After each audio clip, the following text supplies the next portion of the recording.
buenas tardes. Ante todo quisiera dar las gracias al comité organizador y, entre otros, al doctor Gutiérrez por la amabilidad de invitarme a dar esta charla que espero que sea entretenida porque, de hecho, pues muchas cosas ya hemos escuchado sobre lo que es la revascularización del corazón. De hecho, es una charla que viene detrás, seguida, a algo que nos han hablado fenomenalmente bien, tanto Pedro desde Nueva York, Carlos desde Asturias, Nicolaos Bonaros, gran amigo desde Innsbruck, y Manuel Carnero desde también Madrid.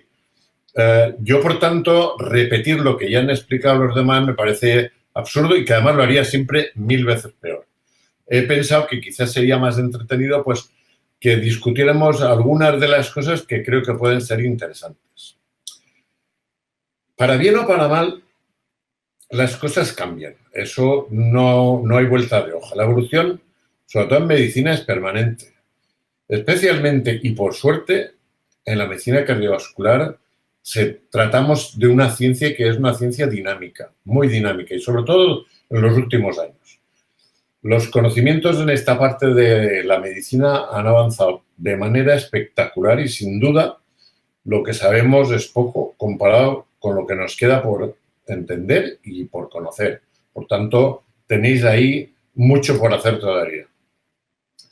Yo creo que es muy importante que recordéis, porque la mayoría tenéis menor edad que la que tengo yo, que la cardiología y la cirugía cardiovascular no nacieron ni crecieron a la vez, ni vienen de la misma madre, a no ser que le llamemos madre a la medicina, pero tienen una misma misión y es tratar de la manera más eficaz y más eficiente de curar a los pacientes con enfermedades cardiovasculares. Y nos guste a la mayoría o no, tenemos que ir en casi todo cogidos de la mano, muy especialmente para garantizar a nuestros pacientes la terapia más adecuada para su patología. En cada momento, al margen de corporativismos, intereses espurios y, por supuesto, también de vanidades personales. En los últimos años, las cosas en muchos casos realmente se han complicado y ahora lo iremos viendo. Las relaciones entre cardiólogos y cirujanos han sido, en el mejor de los casos, un indisimulado caminar sobre una cuerda floja.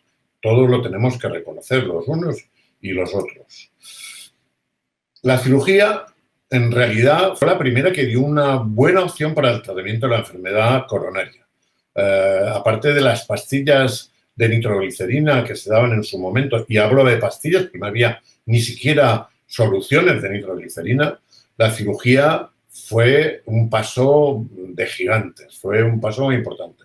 Weinberg implantando la mamaria en el corazón, en el miocardio directamente, Kolesov en Rusia, toda una serie de cosas que conocemos, pero que realmente quien dio el puntazo importante en la cirugía de revascularización del corazón fue Favaloro, que aquí lo tenemos muy joven y sonriente, cosa que no toda la vida ha sido igual, no toda la vida ha tenido esa sonrisa especial.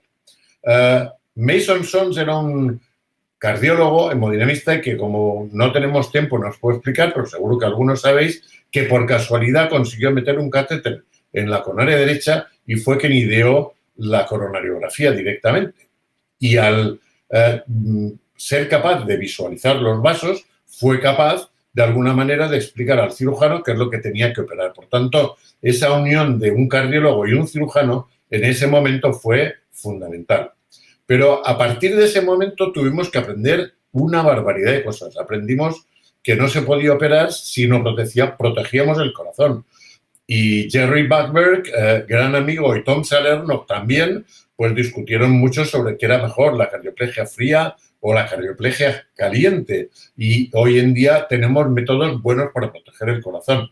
Pero no solo para protegerlo, sino que sabemos también que lo podemos hacer sin extracorpórea, y de eso también se ha hablado en la sesión anterior, con seguridad, con la tranquilidad de que estamos haciendo una cosa bien hecha, sabiendo perfectamente también cómo lo tenemos que hacer y de qué manera se tiene que hacer.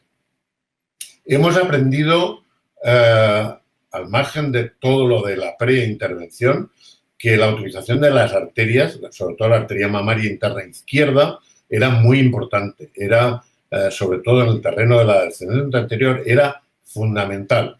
El trabajo de Bruce Lytle ya en los años 2000, hace ya 20 años, nos mostraban de la importancia de la mamaria y también nos decían que sí era importante el tener dos arterias, lo que es el puente bilateral con mamaria, pero que probablemente a pacientes de una edad tremendamente ya elevada, 85, 90 años, tampoco tenía mucho sentido, pero que en cualquier caso los resultados eran muy buenos.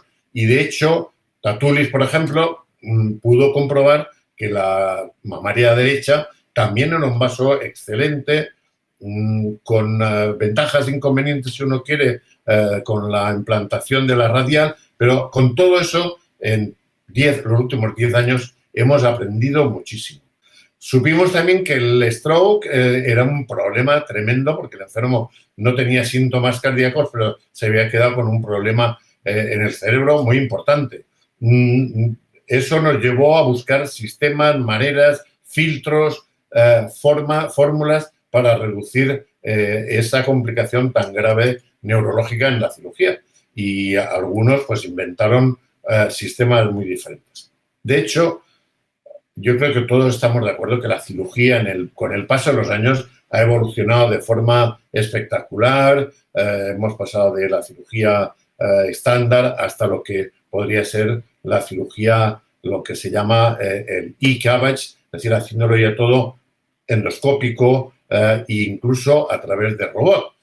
Pero no solo eso, sino que después de haber visto la bondad de las arterias en la revascularización, como hemos visto antes, en la sesión anterior, en la mayor parte de los enfermos tenemos que colocar venas, porque las venas, queramos o no queramos, son también muy importantes.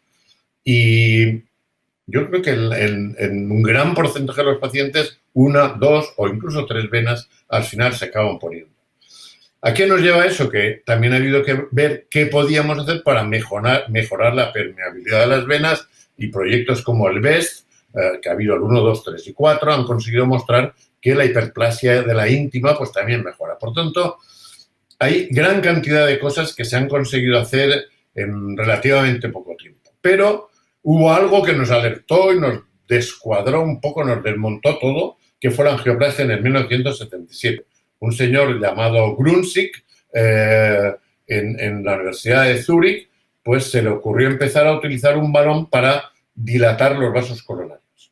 Viendo que a veces había una vuelta atrás porque era demasiado elástico, otro suizo, en este caso fue Ulrich Sigvard, se le ocurrió poner una especie de muelle, lo que hoy conocemos con el nombre de stent, y lo colocó junto con el balón, dilataba el vaso, la coronaria, y dejaba ese stent impidiendo el reflujo de esa coronaria.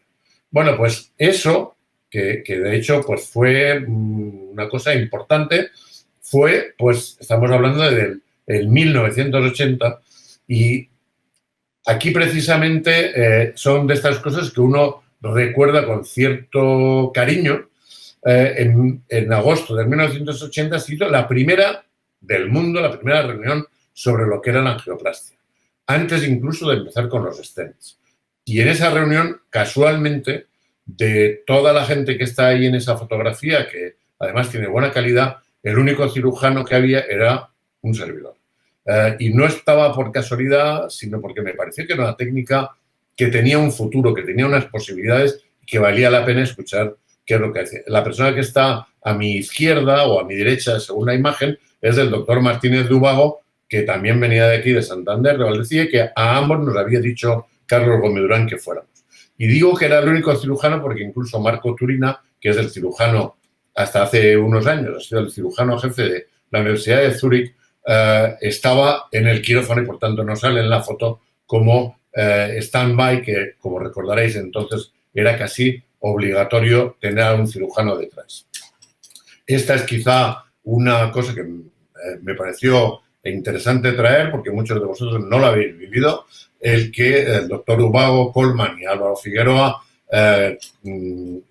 hicieron aquí en Valdecilla la primera implantación de un stent Pero fijaros que fue en septiembre del 80, o sea, un mes después de la primera reunión que había habido en Zúrich, donde habíamos tenido oportunidad de ir previamente incluso a esa reunión con el doctor Nistal en un viaje de casi ida y vuelta. Bueno, la angioplastia y el stent pues aparecieron allí y había gente como el doctor Favorol que decía, pero qué quilombo me están montando ustedes. Pero lo que no podemos olvidar y recordaros a todos los cirujanos jóvenes que estáis ahí es que los cirujanos mismos usábamos también a veces en el quirófano esta técnica. ¿Por qué? Porque había vasos que no los podíamos revascularizar y con este tipo de tecnología podíamos abrirlos, por lo menos temporalmente, lo que sabíamos en aquel momento. De hecho, Grunzi calculaba que solo un 10 a un 15% de los candidatos a bypass, a cirugía de revascularización, necesitarían una angioplastia.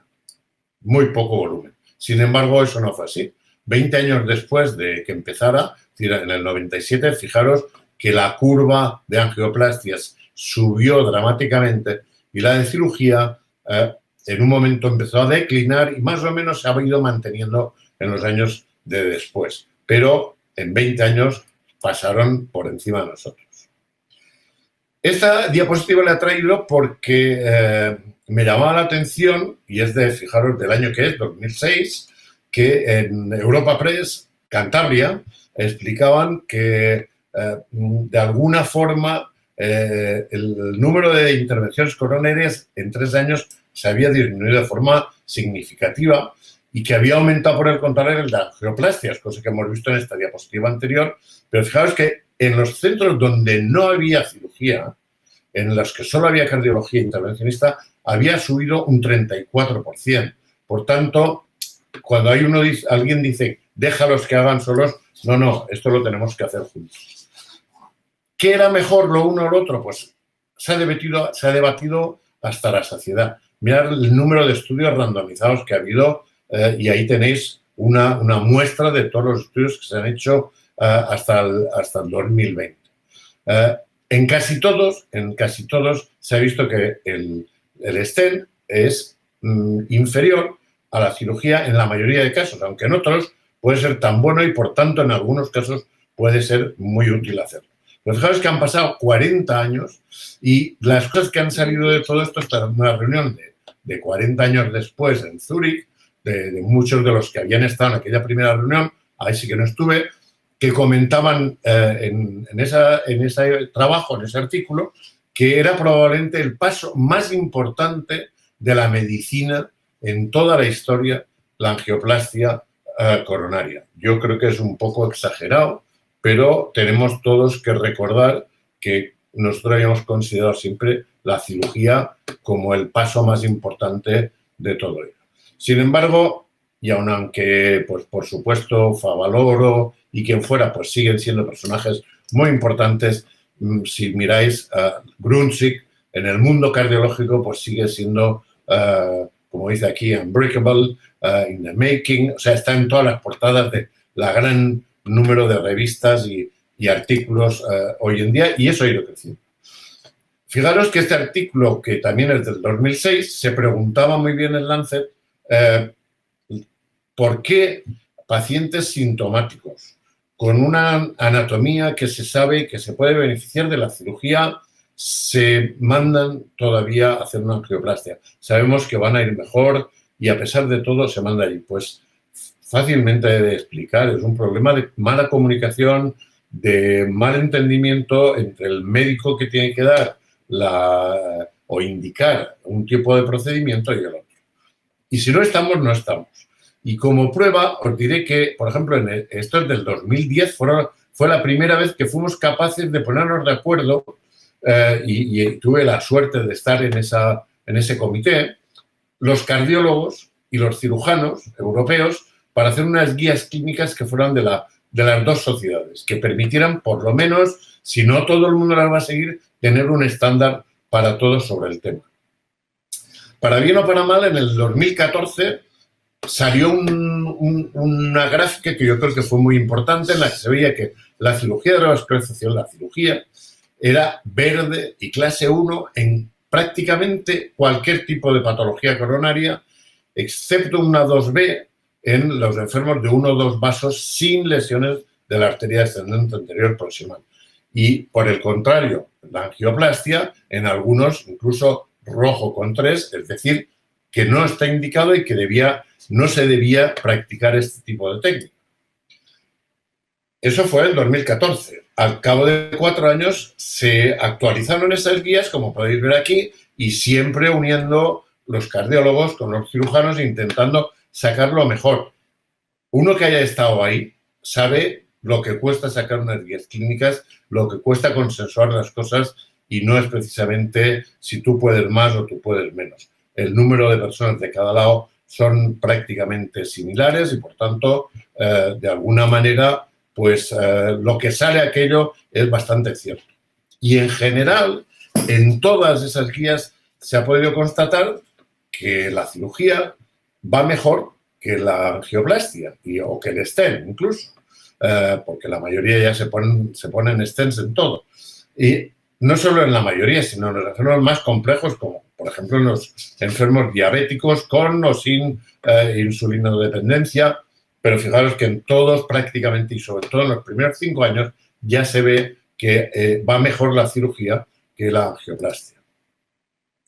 Pero yo creo que tampoco habéis ido aquí, aunque yo quería explicaros un poco cómo hemos ido llegando aquí, sino un poco a ver qué había pasado el año pasado, el octubre pasado, con la reunión en Lisboa entre una serie de personas que estaban hablando en aquel momento concretamente de un programa del Excel, de un ensayo clínico en el cual hubo grandes controversias. Ni tenemos tiempo, ni técnicamente vamos a explicar el vídeo, pero recordaréis, los que estuvisteis ahí, que hubo un panel en el cual se discutieron toda una serie de cosas. Pero las más importantes fueron los debates que de alguna manera propuso David Taggart, un cirujano cardíaco bien conocido por todos en Oxford, sobre cómo se había hecho el estudio Excel, el último de los 3 y de los 5 años. Bueno, tengo que decir que, antes que nada, que David Taggart, pues, bueno, es amigo mío y, por tanto, de alguna forma, un cierto bias tengo ahí, porque nos vemos, pues, tremendamente, yo diría que casi 3 meses o como cada 4 antes de todo el problema de la pandemia. Y no solo nos vemos con frecuencia, sino que es una persona que creo que admiro en muchos sentidos y en muchas cosas. Y su gran problema era que, de alguna manera, intentó explicar en ese meeting en octubre que se había cambiado lo que era la definición del infarto agudo, y eso producía unos cambios que podían hacer pensar que el stent y la cirugía eran iguales en el tronco común. Cuando todos, y esta es otra de las gráficas ya de los últimos, del 18, donde veíamos que la cirugía, aquí lo tenemos, era verde, verde, verde, A, para el tronco común en todos los casos. Y que incluso en un gran porcentaje, 66% de los casos de tronco común, en los cuales el syntax score era alto, es decir, que las lesiones complejas, la angioplastia estaba prohibida, estaba desaconsejada. Prohibida es quizás una palabra que no debiera estar ahí, estaba desaconsejada. Y que en general todo era mejor. Y recuerdo que en esa diapositiva David Taggart decía, cuantos más injertos arteriales pongamos y mejor utilicemos la farmacología, porque es verdad que en muchos enfermos nos hace tratamiento antiplaquetario dual después de la cirugía, etcétera, pues que todo eso de alguna forma iba a mejorar los resultados. Y es cierto que en el 2018, en un artículo en diciembre de Circulation, se explicaba que dependiendo de la definición que se adoptara de infarto de miocardio, pues los resultados iban a ser más hacia un lado o más hacia otro. Porque por esas definiciones, como podéis ver aquí, pues la angioplastia se beneficiaba y la cirugía, de alguna manera, empeoraba los porcentajes.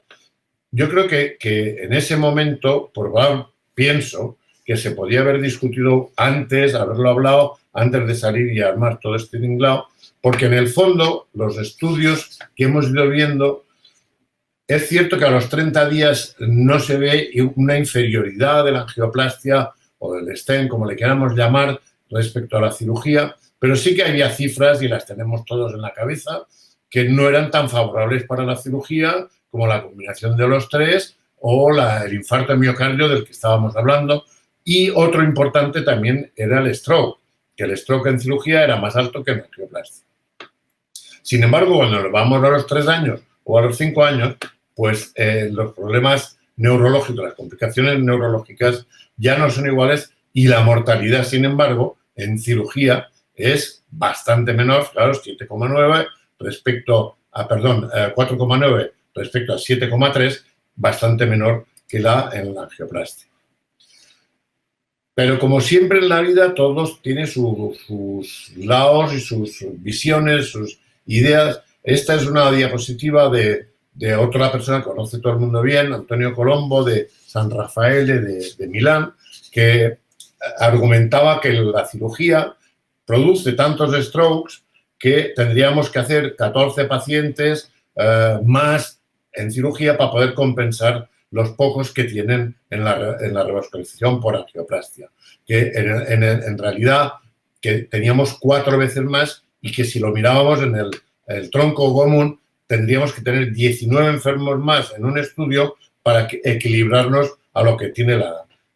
Este es un estudio que todavía no está publicado, pero que también hemos hecho con el doctor Sabaté y con todo un grupo de los que habían trabajado en el Excel para ver los pacientes que stroke tienen en el momento del procedimiento y después. Y podéis ver aquí que el stroke era menos común justo después de la angioplastia comparado con la cirugía, pero que posteriormente, durante todo el seguimiento a los 5 años, no hay ninguna diferencia en el stroke entre los unos y los otros. Por tanto, son cosas que hoy las podemos sacar adelante. Que es cierto que en general, sobre todo en los enfermos que tienen un syntax score elevado, la cirugía va mejor. Yo creo que cualquier cardiólogo fundamentalista incluso nos podría decir que eso es así, pero que hay enfermos que por las razones que sea no se les puede hacer una intervención quirúrgica y es bueno mejorar y aprender cómo hacerlo mediante una angioplastia, que es una técnica que también es importante. ¿Pero qué nos ha llevado de malo todas estas discusiones? Pues fijaros, las nuevas guías clínicas del 2019 ya no sale la cirugía aquí, ya no estamos. La Sociedad Europea, a raíz de este tema, pues decidió deshacerse de cualquier consenso y cualquier cosa y han sido publicadas ahora únicamente por el European Heart Journal procedentes de la Sociedad Europea de Cardiología y saldrán las americanas que veremos las próximas si son conjuntas de cirujanos y cardiólogos o no. Pero es triste que después de haber estado juntos no haya forma de sentarse y llegar a alguna discusión concreta.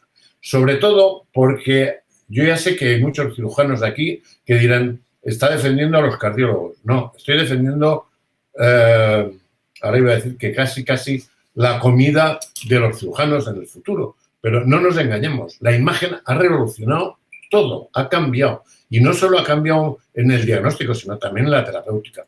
Totalmente. Es algo diferente, pero no solo la imagen, es que las generaciones que venís, los jóvenes, manejáis el iPad, el iPhone, el ordenador, muy diferente de como lo hacemos nosotros. Y no solo eso, y todo eso es porque tenéis unas habilidades distintas de las que teníamos. ¿Eso qué lleva? Pues que queramos o no, tendremos que ponernos de acuerdo. Y fijaros que hasta Favaloro y Mason Sons, al final, juntos, acaban riendo de lo que ha visto el uno, lo que ha visto el otro, con unas ideas y con las otras por otro lado. Yo creo que hoy hemos todavía, de alguna forma, conseguido áreas en común con cardiología y con imagen. Y yo creo que al final todo esto iremos a una cosa conjunta donde decidiremos a través de institutos cardiovasculares, áreas del corazón o como le queramos llamar, pero que tendremos que trabajar de alguna forma todos juntos. Solo por poner un ejemplo, si no empezamos desde el principio, pues como los futbolistas en la cantera, pues mala cosa. Y yo creo que un ejemplo que yo creía que era muy común y me he enterado que, salvo en Málaga, prácticamente no se hace en ningún sitio en España, a los estudiantes de medicina, el hemodinamista de mi hospital. Y yo, las clases que hemos dado en los últimos 15 años, las damos juntos, los dos explicamos, uno explica, como yo, el origen de la cirugía coronaria, con el favaloro, con el uno y con el otro explica todo lo de los stents, y a la hora de decidir qué es lo mejor para cada enfermo, ni él me puede hacer trampas a mí, ni yo a él. Y lo que intentamos es venderles un poco a los estudiantes qué es lo coherente y qué es lo normal. A pesar de todo, Favaloro, cuando volvió, pues como le veis, la cara sonriente al principio, pues ya no la tiene y es distinta. Pero lo que es cierto es que si miramos en sitios como este, los tulipanes salen por debajo de una capa de nieve. Y no me digáis que si un tulipán es capaz de perforar la nieve y salir fuera, crecer y florecer, que no somos capaces de caminar también un poco juntos los cirujanos y los cardiólogos, aunque estemos metidos en el agua. Yo creo, casi para terminar, una serie de conclusiones que son importantes. Hoy la cirugía tiene por lo menos 55 años de edad. Muchos pacientes se han beneficiado y algunos de vosotros aún no habíais nacido cuando empezó a hacerse esa cirugía. El Syntax Trial, como otros, muestran una mayor supervivencia con la cirugía que con los stents, sobre todo los de primera generación, en la enfermedad de tres vasos y en el tronco común. La mayor diferencia es, sobre todo, por la revascularización incompleta que se hace con una de ellas, que es superior a la cirugía en los enfermos diabéticos, como decía antes, sean o no insulino dependientes, pero que la angioplastia permite resultados similares en algunos pacientes que tienen tres vasos o un tronco común con un Syntax score bajo, es decir, un Syntax score que sea fácil técnicamente de abrir, y en enfermos especialmente que no tienen indicación de cirugía por razones cualesquiera. En los enfermos con baja función de eyección, yo creo que todos hemos aprendido, sobre todo los tres vasos con mala función y con insuficiencia cardíaca, que la cirugía también va mejor. Pero creo que una evaluación por el Heart Team hoy en día, en el 2020, es realmente obligatoria. Y eso que el Heart Team, hay mucha gente que dice que es another dream, es otro sueño, pero yo creo que es muy importante. Yo querría acabar diciéndoos que para disponer de algo que nunca se ha tenido, tienes que estar dispuesto a hacer algo que nunca has hecho. Y creo, de verdad lo digo sinceramente, a los años que tengo no me crea ningún conflicto, sino todo lo contrario, que es muy importante consensuar con la Sociedad de Cardiología el rol de las especialidades a día de hoy, no hace 20 años ni hace 30, en el momento actual, qué es lo que tenemos que hacer con cada uno de los pacientes. Y yo creo que eso es el mensaje más importante que me gustaría dejar de todo eso. Es algo que hemos de hacer conjuntamente. Solo para acabar, una mala y desgraciada noticia, la muerte de un gran amigo, un excelente cirujano cardiovascular que trabajó en la Fundación Jiménez Díaz desde hace muchos años con Gregorio Rábago y que después estuvo también en el Hospital Clínico de Madrid y que últimamente, en los últimos años, trabajaba en Dublín y que ayer, desgraciadamente, pues falleció después de un infarto agudo con una rotura del ventrículo izquierdo, que se intervino, se operó, fue bien, pero que desgraciadamente ayer, pues, como nos ha pasado a todos muchas veces, rompieron los puntos en esa especie de mantequilla del miocardio y falleció. Y yo querría desde aquí darle, donde esté, que seguro que está bastante arriba, un fuerte abrazo. Muchas gracias y hasta otro momento a todos vosotros. Muchas gracias, de verdad.